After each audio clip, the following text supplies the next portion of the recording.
Hello, this is Richard from TrackTrail. Today I'm going to tell you about the three types of expedition or event setup. We have the basic map, which shows only the tracker locations, the intermediate, which shows one or more planned routes, and finally the advanced, where we see timing and estimated times of arrival capabilities. So let's move over to the TrackTrail system, and I've got an event here called Test Event April, which I'm going to edit using this button.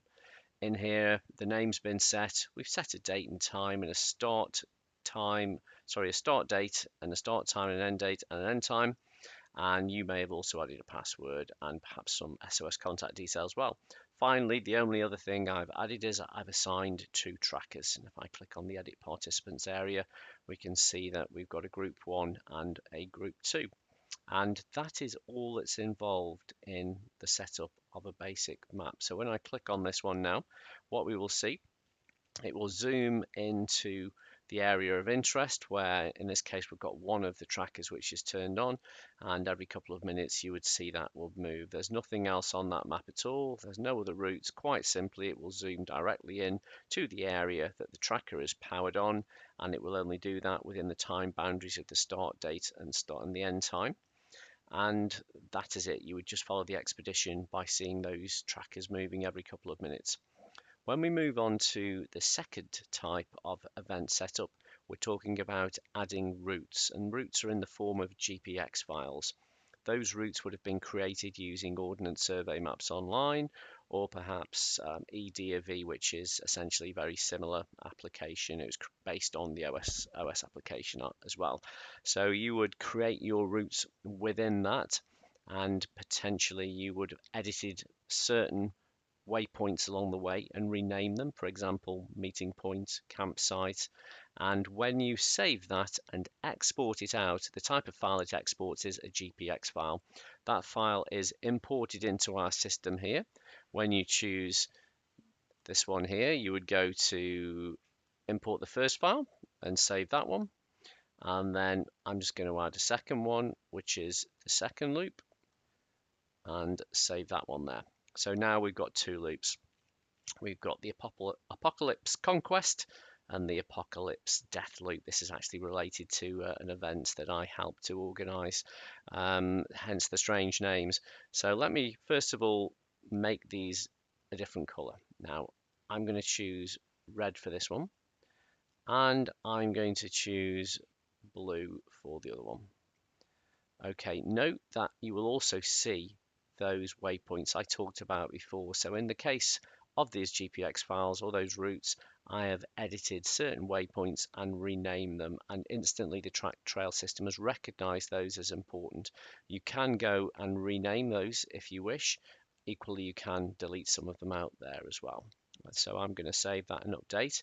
Now, for the time being, I'm going to ignore this area which is talking about start and end timing, and ignore this little warning here. I'll come back to that later.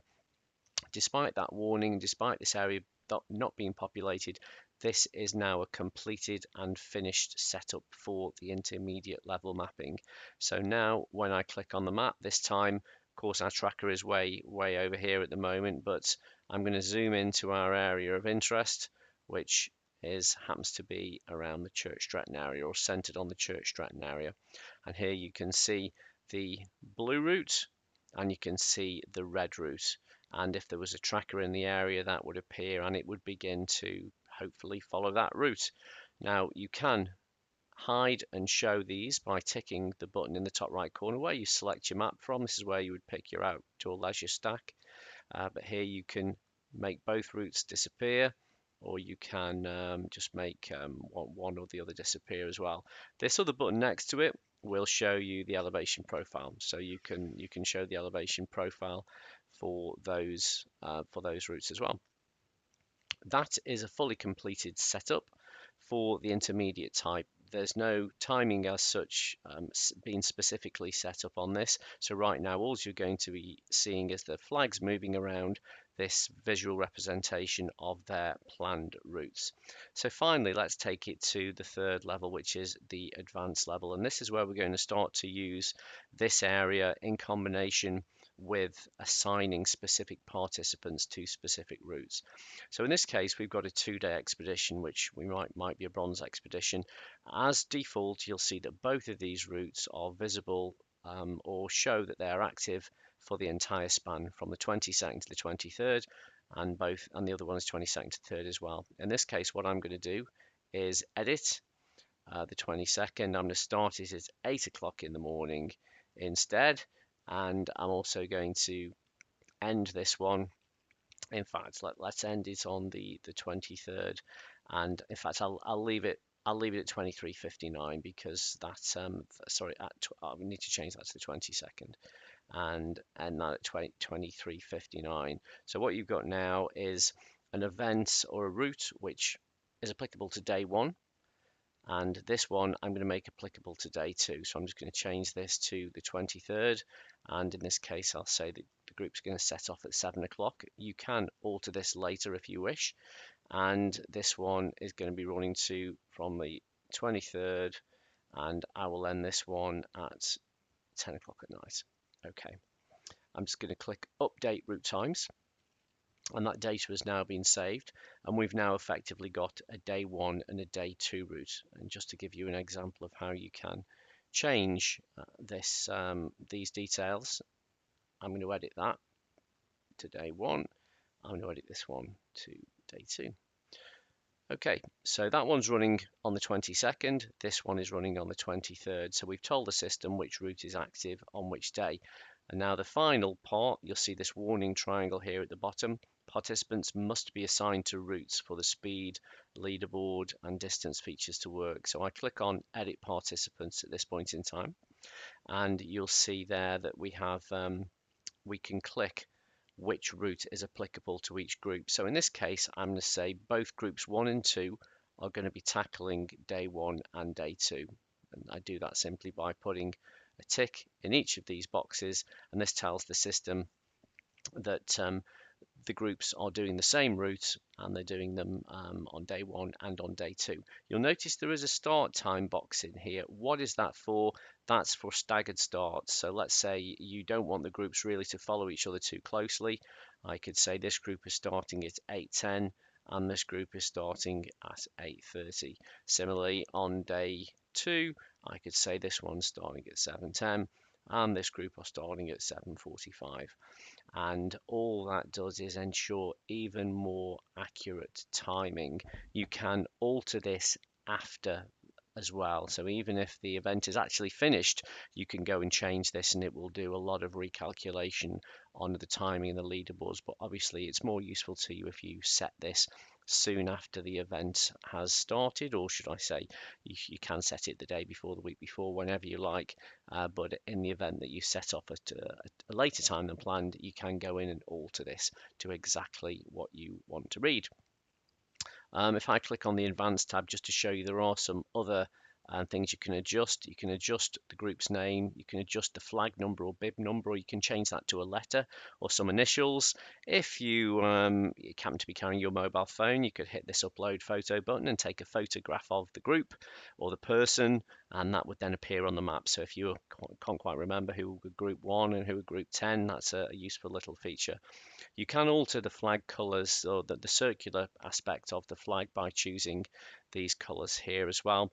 These are really primarily for large races and events, which we support as well. So I won't go into too much detail about those. Happy to take you through those if those are of interest to you. Okay, so now this event setup is fully complete for level 3. So just a recap of what I did.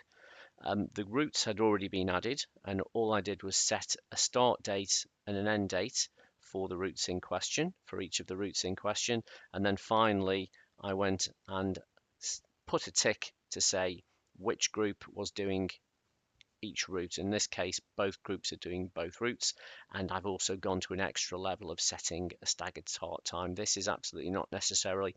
I've just typed that in really just to show you the extra capabilities.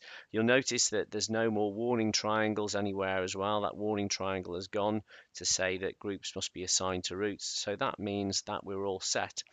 So visually, you're not going to see any difference because you're not going to see any timing. But if I was to flip onto our other event, let me just see if it might be possible just to see if there's any data left on that. I think it's finished for the day. There isn't, but I can still show you some information on the test event anyway. So if we go back onto the test event, if you click on the leaderboard, what you will then see is, first of all, there's a drop down at the top. There's the day one and the day two times. So day one is there as default, so you would use this on the first day.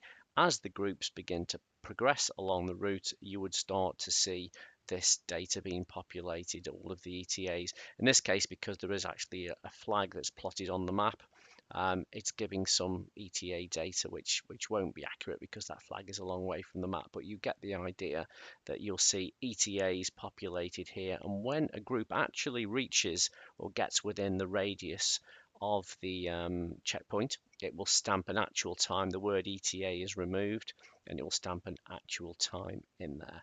And on the following day, if you choose the day two route, then similarly you would see all of that data in there as well. This data is preserved, and after the event it is saved for 3 months, and you can download it. When the expedition finishes, a button appears at the top that says export CSV, and you can copy this data down into Excel. You can also change the unit times to kilometers and miles, and you are also able to show the clock times, i.e. the actual time the tracker arrived, or you can show elapsed times, i.e. if they started at 8 o'clock and they reached the checkpoint number one at 10 o'clock, it would show the time as in 2 hours later. So you can do that if you wish. In case you haven't already found this feature, you can click on these little icons. It will fire up Google Maps on your mobile phone and route you from wherever you are and take you directly to that particular checkpoint. A really handy feature to enable you to get to meeting points, checkpoints, campsites. Similarly, you can do that on the map. I'll just illustrate that while I'm here. If you choose on the group one, for example, a little Google Maps icon appears there as well. And if you click on that, it will plot a route to that person. So if a group was lost, you could go and find them. That's an extra little bonus tip, not specific to this particular tutorial, but it's an interesting feature you might want to look at. So that's essentially it. So just to remind ourselves of the 3 levels, you have the basic map, which was showing only the tracker locations, and that takes 10 seconds to set up. The intermediate, where you import 1 or more GPX files. So importing those files takes just seconds. Creating those, whether it be you creating them or your groups, might take you anything from a few minutes to a little longer. And finally, the advanced timing and estimated capabilities, where you go in and you're actually adding start date and end date times into the expedition setup. So that essentially is everything. Obviously, if you have any questions, please do come back to us.